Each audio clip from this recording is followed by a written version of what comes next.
शहादा आणि तळोदा हे राजेश पाडवी साहेबांच्या मतदारसंघामध्ये आहे.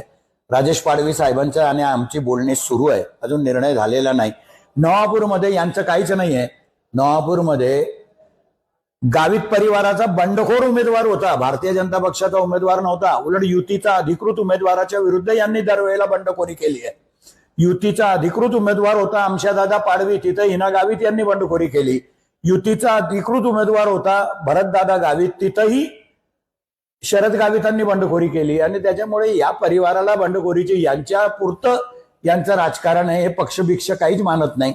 भारतीय जनता पक्षाला सुद्धा केव्हा सोडून देतील याचा भरोसाच नाही. आता त्यांच्या भाजपमध्ये किती चालतं हा संशोधनाचा भाग आहे. कारण 3.5 दिवस झाले हिनाताईला भारतीय जनता पक्षामध्ये प्रवेश करून, आणि त्या 3.5 दिवसात पूर्ण पक्षाचा ताबा त्यांना दिलेला आहे अशी परिस्थिती नाही असं मला वाटतं.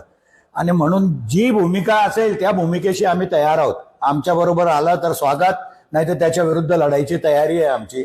शिवसेना कधी बी कोणाच्या बी समोर लोटांगण घालत नाही. स्वाभिमानाने युती होईल तिथं युती करू, बाकी काही नाही. बघा, लोकसभेमध्ये भारतीय जनता पक्षाच्या उमेदवाराच्या विरुद्ध एवढ्या मोठ्या प्रमाणामध्ये वातावरण होतं. त्यांच्या भ्रष्टाचाराला, त्यांच्या 3 खिडकी योजनेला जनता कंटाळून गेली होती. जनतेच्या मागणीवरून सुद्धा भारतीय जनता पक्षाने उमेदवार बदलला नाही, म्हणूनच भारतीय जनता पक्षाच्या उमेदवाराचा पराभव झाला. आम्ही काँग्रेसला जाहीरपणे मदत केलीच नाही, पण कार्यकर्त्यांनी कोणी ऐकलं नाही. यांनी एवढा त्रास दिला होता की सर्व कार्यकर्ते, सत्य आहे की काँग्रेसचा प्रचार करत होते.